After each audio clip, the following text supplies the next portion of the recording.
नमस्कार दोस्तों। पश्चिम एशिया यानी कि मिडिल ईस्ट से इस वक्त की सबसे बड़ी और चौंकाने वाली खबर सामने आ रही है।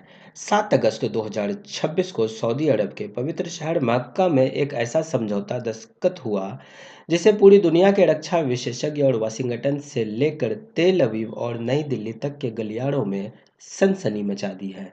इसे नाम दिया गया है मक्का जॉइंट डिफेंस एग्रीमेंट। इस समझौते पर सऊदी क्राउन प्रिंस मोहम्मद बिन सलमान, तुर्की के राष्ट्रपति एर्दोगन और पाकिस्तान के प्रधानमंत्री शहबाज शरीफ ने हस्ताक्षर कर दिए हैं। लेकिन सवाल यह उठता है कि इस समझौते में ऐसा क्या है जिसने नाटो की याद दिला दी। इस समझौते का सबसे मुख्य क्लोज है, किसी भी एक देश पर हुआ सशस्त्र हमला तीनों देशों पर हमला माना जाएगा। यानी कि an armed attack on one is an attack on all. जी हाँ साथियों, आपने सही सुना। ठीक वही सिद्धांत जिस पर नाटो का आर्टिकल 5 काम करता है। अब अंतर्राष्ट्रीय मीडिया इसे इस्लामिक नाटो का नाम दे रही है, लेकिन क्या वास्तव में यह उतना ही शक्तिशाली सैन्य संगठन है? क्या पाकिस्तान अब सऊदी और तुर्की के कंधे पर बंदूक रखकर भारत को आंख दिखाएगा? और इस पूरे खेल में चीन का क्या रोल है? आज के इस स्पेशल एपिसोड में हम मक्का डिफेंस डील की पूरी इन डेप्थ एनालिसिस करेंगे। वीडियो को अंत तक जरूर देखिएगा, क्योंकि इसमें कई ऐसे रहस्य छुपे हुए हैं जो आपको आम खबरों में नहीं मिलेगा। सबसे पहले यह समझना जरूरी है कि यह डील अभी ही क्यों हुई है। इसके लिए हमें पिछले एक साल के बैकग्राउंड में जाना होगा। साल 2026 की शुरुआत से ही पूरा मिडिल ईस्ट बारूद के ढेर पर बैठा हुआ है। फरवरी 2026 में अमेरिका और इसराइल द्वारा ईरान पर किए गए हमले के बाद पूरे क्षेत्र में जंग छिड़ गई है। यमन के हूती विद्रोहियों ने सऊदी अरब की तेल रिफाइनरियों और सीमावर्ती क्षेत्रों पर ड्रोनों और मिसाइल हमले तेज कर दिए हैं। हाल ही में हूती हमलों में सऊदी सीमा के पास 11 नागरिक घायल हो गए थे। सऊदी अरब को यह एहसास हो गया है कि वह अब पूरी तरह से वाशिंगटन और अमेरिकी सुरक्षा छतरी पर निर्भर नहीं रह सकता। अमेरिका की राजनीति बदलती रहती है और अमेरिका अब मध्य पूर्व के पचड़ों से खुद को दूर खींचना चाहता है। इसलिए रियाद को अपनी सुरक्षा के लिए वैकल्पिक रास्ते तलाशने थे। पिछले साल यानी कि सितंबर 2025 में सऊदी अरब और पाकिस्तान ने द्विपक्षीय strategic mutual defence agreement sign किया था। लेकिन अब अगस्त 2026 में इसमें तुर्की को जोड़कर इसे ट्राइलेटरल बना दिया गया है। आइए अब इस स्ट्रैटेजिक ट्रायंगल को समझते हैं। इसमें 3 देश हैं और तीनों के पास 3 अलग-अलग ताकतें हैं।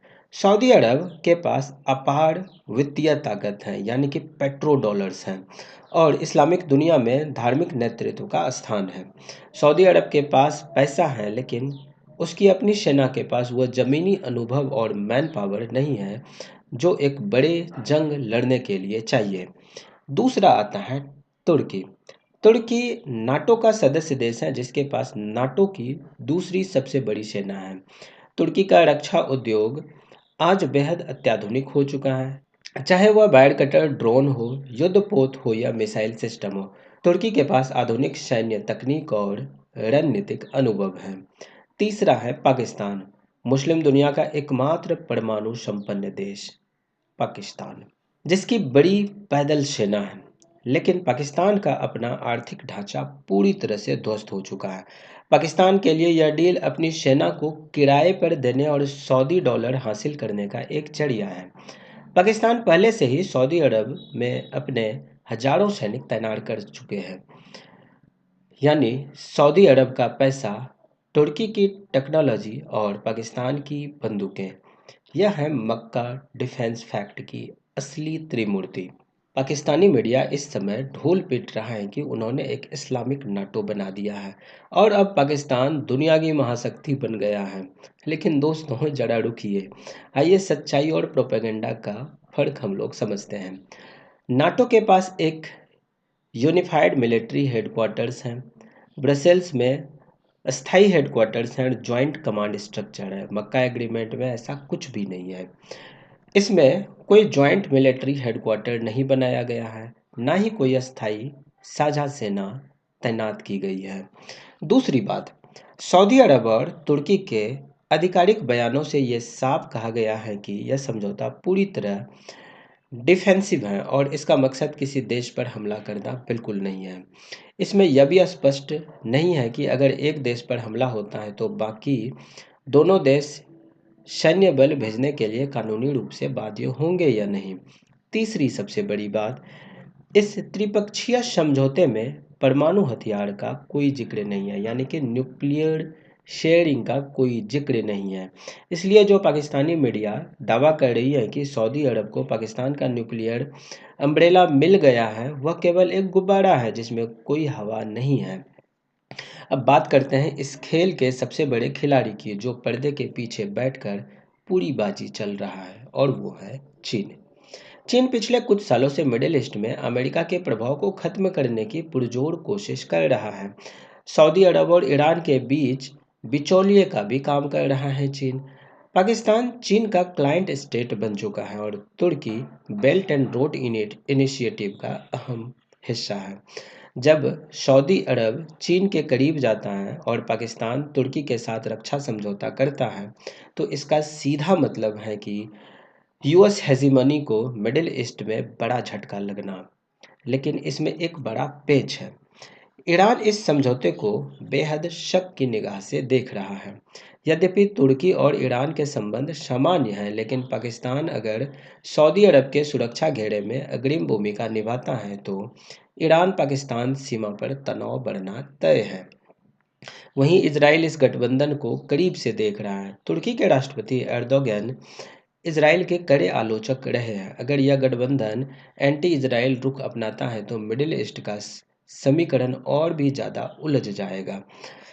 अब हम लोग समझते हैं इसका भारत के ऊपर क्या असर होने वाला है। भारत के लिए इसका क्या मतलब है? क्या भारत को चिंता करने की ज़रूरत है?